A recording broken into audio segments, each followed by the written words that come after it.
오늘 본문 말씀 내용은 지난 주에도 우리가 함께 상고를 했습니다마는 사도 바울과 그리고 그 일행이 풍랑으로부터 구원을 받아 멜리데 섬이라고 하는데 상륙하게 되기까지 그런 이야기가 기록이 되어 있습니다.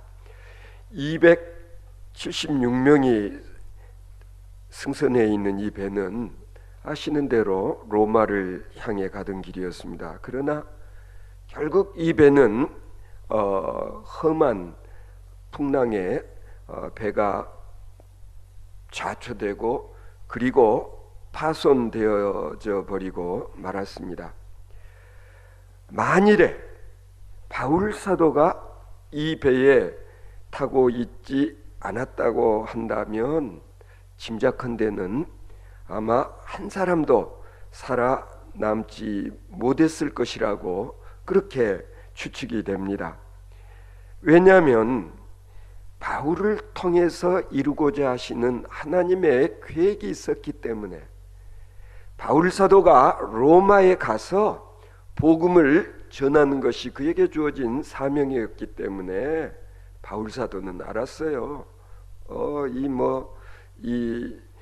아무리 험한 풍랑으로 말미암아 배가 침몰하게 되는 그런 위기적인 상황에서도 바울 사도는 자신의 로마에 가 사지 않으면 안 되는 그런 사명이 있음을 알고 있었고, 또 하나님께서 지켜주시고 자기를 포함해서 276명 또 전원을 구원하실 거라는 그런 계시도 사실은 바울 사도가 받은 적이 있지 않았습니까?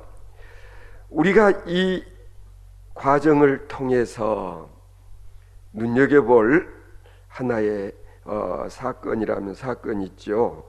뭐냐면 처음에는 거들떠 보지도 아니했던 바울 사도, 그러나 위기적 상황이 더해지면 더해질수록 백부장도 소용없고, 그리고 선장과 선주도 사실은 별 도움이 되지를 아니했고, 결국에는 바울 사도의 지시에 배에 타고 있었던 모든 사람들이 순종하기 시작했다 하는 이 점은 시사하는 바가 많습니다. 풍랑을 겪는 이 과정에서 바울 사도의 신분이 달라진다든지 그런 게 아니잖아요.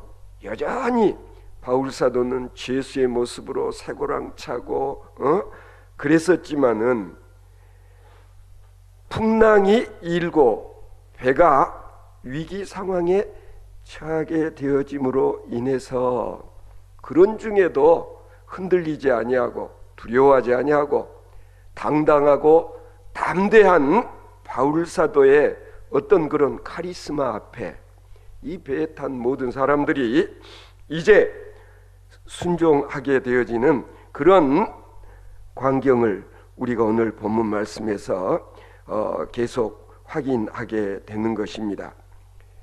아마 배에 같이 탔던 사람들은 느낌이 있었던 것 같아요. 저 양반, 저 친구 보통 사람이 아니다. 바울 사도가 말한 대로 모든 상황이 전개되어지는 것을 보면서 저분이 믿는다는 그 하나님을 같이 배에 승선했던 사람들도 이렇게 믿게 되어지는 그런 놀라운 역사가 있었다는 것을 알 수가 있습니다. 좌우지간 바울 사도는 어느덧 파선당한 이 배에 승선했던 사람들의 지도자, 리더가 되어 있는 것을 볼 수가 있고, 그 다음에 이 바울 사도의 말씀에 순종하는 그것이 곧 믿음이라는 것을 알 수가 있는 것입니다. 그런 정도의 믿음이라도 그들에게 있었기 때문에 결국에는 그렇잖아요. 아마 모르기는 해도 이 배 타고 있었던 선원들이 지그들만 살겠다고 이 구조선을 거룻배를 내려가지고 도망을 쳤었더라면 아마 그들도 살지 못하고 결국은 다 죽었을 것으로 그렇게 추측이 되어지지 않습니까? 이제 이런 상황이 되어 버리니까 결국에는 이 배에 타고 있었던 사람들, 예를 들어서 뭐 백부장, 선주, 선장, 그들은 이미 자신들이 뭐 백부장이라고 아니면은 선장이라고 하는 이런 직분도 다 잃었어요. 왜? 배가 침몰하고 말지 않았습니까? 그 다음에 이 배에 화물을 싣고 같이 여행을 했던 이 선주들, 거상들이었겠죠. 다 이렇지 않습니까? 가진 것 거덜이 났어요. 결국 그들은 뭐 이전에 떵떵거렸던 그런 명예 다 잃어버렸고, 그리고 고집을 부릴래야 부릴 수도 없는 의지가 완전히 꺾여져 버린 그런 상황이었습니다. 이렇게 정처 없이 이 배가 표류를 해서 결국 이제 그들이 상륙한 섬의 이름이 나와 있죠. 뭐죠? 여기 보면 멜리데라고 하는 섬에 그들은 조난자로서 생명을 보전받게 되었다라고 그렇게 누가는 기록을 하고 있습니다. 여기서 놀라운 변화가 있는 것을 볼 수가 있습니다. 말씀드렸던 대로 뭐 지금까지는 출항한 직후만 해도 뭐니 해도 배에서 제일 영향력 있는 사람은 로마의 백부장이었고, 그 다음에 선주가 죄인인 줄만 알았었는데 선장과 그리고 군인들까지 이제는 그들의 지시를 받는 게 아니라 바울 사도의 지시를 받고, 그리고 말씀 앞에 꼼짝들 못하고 순종하는 그런 모습을 우리는 볼 수가 있는 것입니다. 결국 오늘 본문 내용을 보면 바울 사도 덕분에 그들이 가까스로 멜리데 섬에 상륙을 해서 뜻밖에도 환대를 받아요. 대접을 받게 되는 그런 정말 놀라운 일이 있었다. 그리고 바울이 그 섬 원주민들로부터 이렇게 높임을 받는 덕분에 결국 275사람까지 이 멜리데 섬에서 겨울을 잘 지내게 되는 그런 호사를 누리게 되는 것입니다. 오늘 본문을 자세히 보면은 다시 찾은 생명에 대한 그런 애우로서, 옛날 성경에는 토인이라고 번역을 했는데요, 개역 개정판에는 원주민들이라고 그랬죠. 원주민들이 저들을 영접했다는 것을 알 수가 있어요. 이 섬에 살고 있는 원주민들은 알아요. 수도 없이 배들이 난파당하고 그리고 사람들이 죽고 하는 것을 봤거든요. 이 광풍, 계절풍이 몰아치는 이맘때쯤이면. 그런데 이런 경랑 속에서도 배는 침몰해 버렸는데 살아서 섬에 상륙한 이들은 뭔가 신이 돕지 않았었으면 불가능했을 것이다 라고 원주민들이 생각하고 이들을 극진히 이렇게 환대하는 것을 볼 수가 있는 것입니다. 그리고 신이 살려준 사람들, 신의 가호를 입은 사람들, 그래서 원주민들이 그들을 존경하고 그들에게 경의를 표하는 것은 어떻게 보면 자연스러운 일이고 이 사람들이 종종 그래 왔던 것 같습니다. 오늘 지금 이 풍랑 속에서 죽지 않고 무트로 이렇게 나온 이들이야말로 신의 은총으로 구원을 받은 사람들이니만큼 우리가 이들을 정성껏 대접해야 된다라는 그런 분위기였던 것 같습니다. 자, 오늘 본문 우리가 다시 한번 차근차근 보면은요, 오늘 본문 앞 44절에 보면 사람들이 다 상륙하여 구조되니라 그랬어요. 우리가 구조된 후에 안즈 1절에 오늘 본문이 그렇게 시작하지 않습니까? 옛날 성경에는 사람들이 다 상륙하여 구원을 얻으니 그랬어요. 그걸 개역 개정판에는 구조되니 그렇게 번역을 했는데 실상은 이런 번역은 옛날 번역이 더 나은 것 같아요. 실제로 이들이 구원을 받게 된 거죠. 하나님의 도우심으로 인해서. 우리는 여기에서 구원이라고 하는 것, 이들이 지금 체험한 이 구조된 일, 그 다음에 죽지 않고 살아 구원을 얻었다라는 이 말의 의미를 우리가 한번 다시 고찰해 볼 필요가 있어요. 예수님께서 병든 자를 고쳐주시고 나서 항상 하신 말씀은 뭐라고 늘 그러셨죠? 야, 내가 하나님의 아들이어서 초능력으로 너 고쳐줬다? 그러지 않으시고 뭐라고 늘 말씀하세요? 내 믿음이 너를 구원했다. 그렇게. 병에 걸린 사람은 병이 낫는 것으로 구원을 얻는 거예요. 병으로부터의 구원. 그렇잖아요. 병으로부터 자유. 그런 거 아니겠습니까? 구원의 의미가 그렇게 쓰이기도 한다. 왜냐하면 일단 어떤 질병에 죽을 병에 걸리게 되면 사람들이 완전히 그 병에 속박되어져 버리잖아요.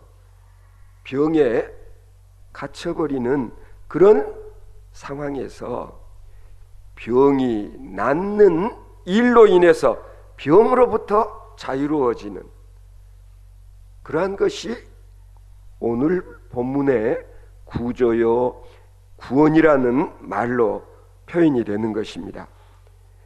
뭐 병 걸리면은요, 지금도 그러잖아요. 우리 권사님들만 하더라도 건강하시면은 주일마다 나오시고 우리 김영순 권사님 요즘 새벽기도 수요기도에 지금 모임에 이제 빠지는 수가 조금 늘어나는데 연세가 많아지면 병약해지면은 누구나 다 마찬가지 아닙니까? 병들면 그렇게 되는 거예요. 오늘 본문에 구원을 받았다라는 것은 생명을 보존할 수 있게 되었다, 그런 뜻이에요. 죽을 사람이 죽지 아니하고 생명을 건진 것, 이게 구원이라는, 그렇잖아요. 사건, 사고로부터의 구원, 그런 거예요. 이들이 구조되고 구원받은 것은 수영 실력이 뛰어났기 때문에 아니에요. 그들이 뭐 거룻배에 노를 잘 저었기 때문에 아니에요. 이들이 살아남을 수 있었던 것은 하나님께서 이미 약속하신 바가 있었잖아요. 한 사람도 죽지 않을 것이라고. 하나님의 은혜로, 하나님의 도우심으로 결국 그들은 구원을 받을 수 있었다. 여기에 그들이 뭐 배에서 지내는 동안에 뭐 율법을 잘 지켰기 때문에 그 율법 준수로 인하여서 그들이 죽지 않고 구원받을 수 있었다? No, 아니에요. 하나님의 은혜로 그들은 구조되고 구원받을 수 있었다는 것을 우리가 놓치지 않아야 될 것입니다. 더 중요한 것은 뭐냐? 구원을 얻은 후에 안즉 그 섬은 멜리데라 하더라 그랬어요. 사실은 저들이 멜리데 섬으로 처음부터 방향을 잡고 이 섬을 향해 항해를 한 게 아니었지 않습니까? 그런데 그들이 이리 떠밀리고 저리 떠밀리고 그냥 칠흑 같은 밤에 방향도 모르고 표류를 하다가 결국 상륙하고 보니 그 섬이 멜리데라는 섬이었다는 거예요. 그런데 재미있는 것은 뭐냐면은 원래 그들이 가고자 했던 섬보다도 로마에 좀 더 가까이 있는 그런 섬이 멜리데 섬이라는 사실을 생각해 보면 어떻습니까, 여러분? 욥기서 23장 말씀이 생각나지 않습니까? 나의 가는 길은 오직 그가 아시나니 그랬습니다. 우리가 인생길 때로는 내가 목표를 정하고 어디를 향해 가겠다고 내가 생각을 하지만 그러나 내 뜻대로 안 되는 그런 경우가 얼마나 많습니까? 어제도 어떤 분들과 같이 점심을 하면서 이런저런 얘기를 했는데 저희들 같은 경우 저도 실은 순천에 와서 중앙교회 담임 목사가 되고 여기서 목회를 하고자 한 것은 제 뜻이 아니었어요.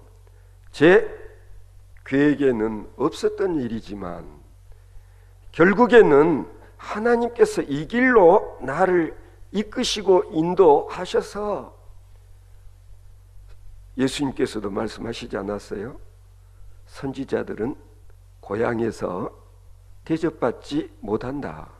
예수님께서도 그렇게 말씀하셨기 때문에 고향에서 목회한다는 게 쉬운 일은 아니어서 할 수만 있다면 이 길로 오고 싶지 아니했지만 살다 보면 내 계획과 내 생각이 아니라 하나님의 섭리와 하나님의 뜻에 의해서 내가 원했던 것하고는 전혀 다른 방향으로 다른 길에 와 있는 것을 아마 여러분들도 경험해 보신 적이 있으셨을 것입니다.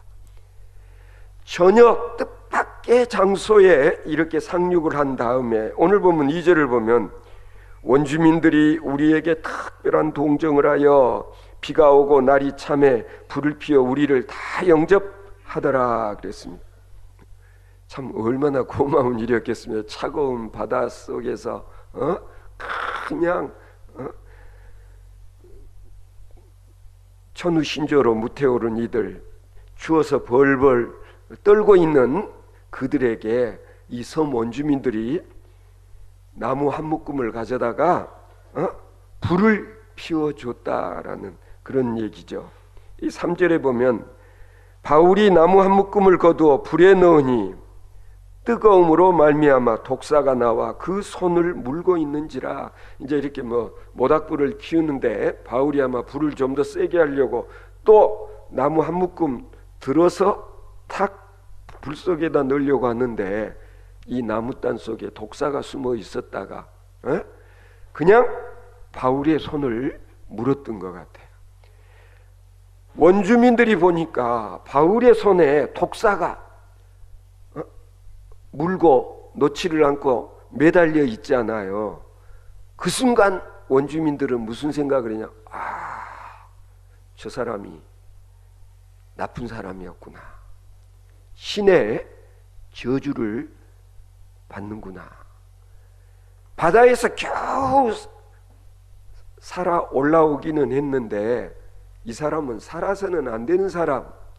그래서 지금 독사가 이 사람을 물었다. 이제 여기에 뱀이 매달려 있으니까 곧 독이 퍼져서 저 사람 쓰러지겠지 하는 시선들로 바라보았는데 바울사도 어떻게 해요?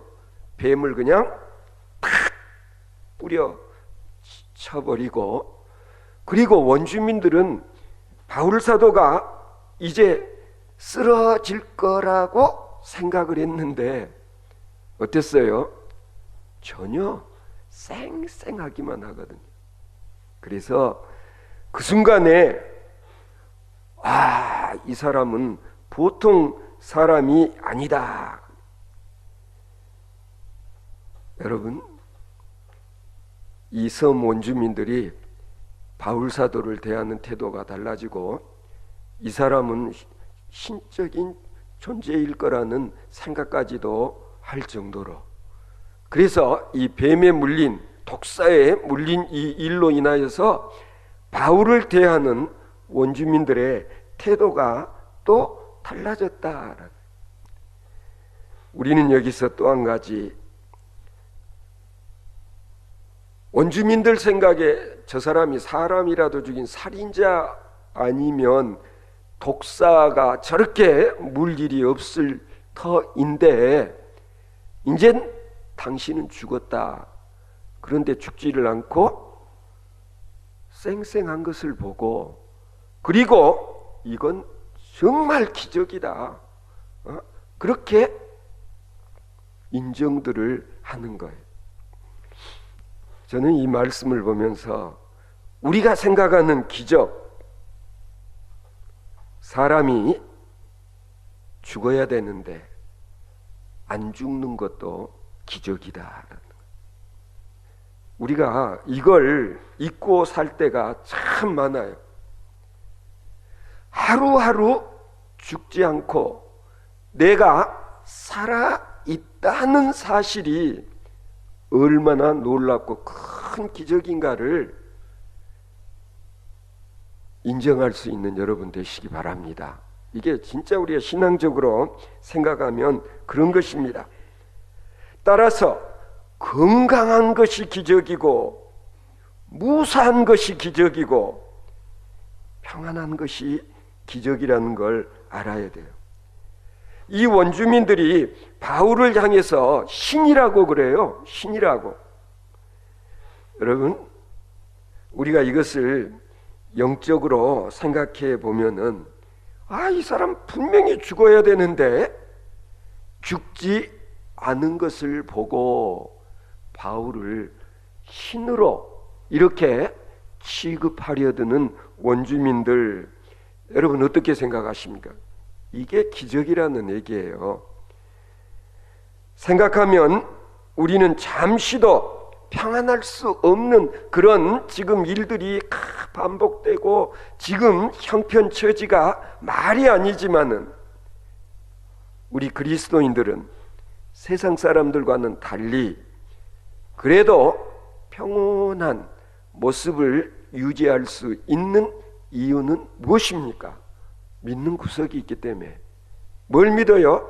하나님을 믿고 하나님이 해결해 주실 거라는 그런 믿음으로 내가 너희에게 평안을 주노니, 예수님께서 주님이 주신 그 평안함으로 우리는 일상의 삶 속에서 흔들림이 없는 늘 평안함을 유지해야 하는, 이것이 다른 사람들에게는 기적으로 비춰진다는 사실을 기억하시기 바랍니다. 여기 보면 바울 사도가 독사에 물리고서도 이상이 없음을 보고 섬 모든 원주민들이 다 놀라더라 그랬어요. 그래서 오늘 본문에 보면은 그들이 신이라 하더라 그러지 않아요. 여러분, 이 비슷한 사건 또 기억난 거 있지 않습니까? 사도행전 우리가 앞에서 상고했던 14장에 보면은요, 루스드라에서도 그런 일이 있었거든요. 나면서부터 안진뱅이 된 사람을 사도 바울이 벌떡 일으켰을 때에 루스드라 사람들이 뭐라고 그래요? 사도행전 14장 11절에 보면 신들이 사람의 형상으로 우리 가운데 내려오셨다. 바울 사도를 거기서도 막 이렇게 신처럼 대하려고 하는 그런 일이 있어서 그걸 다 만류하느라고 또 예를 쓰는 그런 일이 있었지 않습니까? 막 재물을 가지고 와서 제사를 드리겠다고 하는 바람에 오히려 바울이 그것을 말리느라고 곤욕을 치르는 그런 경우도 있었지 않습니까? 분명히 뱀에 물려서 죽어야 마땅한데, 아니 독이 퍼져서 저 사람 쓰러져야 마땅한데 끄떡 없는 그 모습을 보고 이 멜리데 섬 사람들은 바울을 신으로 그렇게 생각하는 정말 믿기지 않은 그런 놀라운 일이 이 섬에서 있었다. 지금까지 귀신 등속을 섬기며 살아왔던 이 원주민들인지라. 여러분 일본 가보셨죠? 일본 가보면 뭔 그런 잡신들이 많은지 곳곳에 별하별 신을 다 섬기지 않습니까? 아마 여러분들 가정에서도 부모님들 때에 그 이전에 귀신 섬겼던 그런 집안에서 예수를 믿고 난 다음에 대부분 다 뭘 했었어요? 그 신 모셨던 그런 것들을 불에 태워버리지 않았습니까? 중요한 사실은 뭐냐면은 귀신을 모셨던 그런 것들을 불에 태워버려도 아무런 일이 없고 껐떡함이 없는 그것을 보여줄 때에 뭐예요? 안 믿는 사람들에게 놀라운 일이요. 그게 기적 중에 하나라고 여겨진다라는 거예요. 그래서 오늘 본문 말씀 가운데 소개되어지고 있는 일련의 이런 일들, 왜 276명이 탄 배가 파선을 당하며 그들이 어렵사리 저는 멜리데 섬에 상륙을 해서 그리고 그곳에서 원주민들로부터 환대를 받기도 하고 바울 사도가 이렇게 독사에 물린 이런 위기적인 일들이 오히려 이 섬 사람들에게 복음을 전하는, 어쩌면 바울이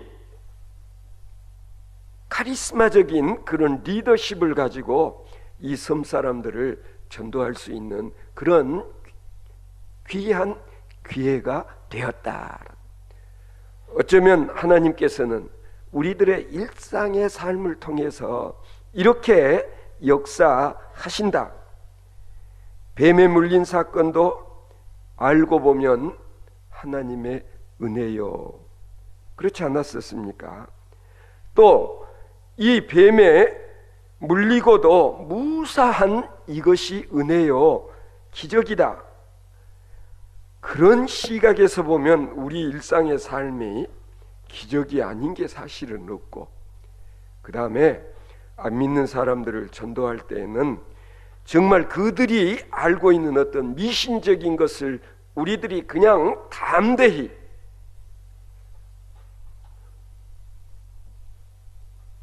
짓이겨 놓을 때도 그렇잖아요.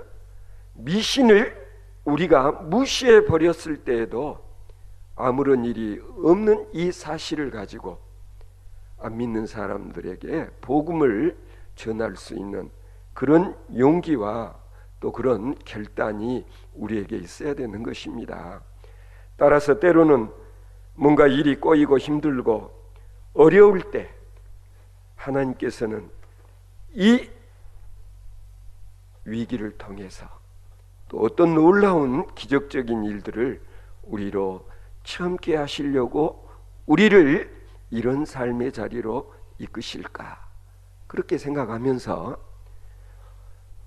곤경 중에도 두려워하지 아니하고 불안해하지 않고 낙심하거나 절망하지 아니하고 하나님의 뜻이 이루어지는 미래를 기다리며 미래를 향해 꿋꿋이 정진해 나아가는 그 과정에서 오히려 전화 위복이 되어지는 그런 놀라운 일들을 아마 여러분들이 경험하게 되어질 것입니다.